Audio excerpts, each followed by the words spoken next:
বুক এবং কাঁধ এবং হাতের যে গোছা আছে সেটা কনুই টনুই এগুলা সব, এমনকি মাথার চুল, এগুলা সবগুলা কিন্তু ঢাকতে হবে।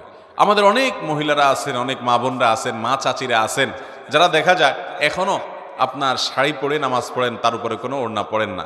আপনি শাড়ি পরে নামাজ পড়েন, কিন্তু তার উপর আপনাকে একটা বড় ওড়না বা কিছু দিয়ে আপনার পুরো শরীরকে ঢাকার চেষ্টা করতে হবে। শুধু শাড়ি পরে নামাজ পড়লে আপনার হাতের কোনোই দেখা যাবে, আপনার পেট বা পিঠের বা কিংবা কাঁধের কিছু অংশ আপনার দেখা যেতে পারে, চুলগুলা বের হয়ে যেতে পারে।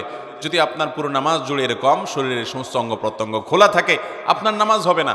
অনেক মহিলারা আছেন সারা জীবন নামাজ পড়েছেন, কিন্তু তাদের নামাজ হয় নাই। অতএব আমাদেরকে মনে রাখতে হবে, মাথা থেকে পা পর্যন্ত মহিলারা নামাজের জন্য পুরো শরীরকে ঢেকে নামাজ পড়বেন, এটি তাদের জন্য ফরজ। এটি না হলে তার ফরজ তরক হবে, নামাজই হবে না। বিধায় এই তিনটি সাবধানতা নামাজের ব্যাপারে আমাদের বোনদেরকে আমি বিশেষভাবে করলাম। আর যারা বয়সে অনেক তরুণী আছেন,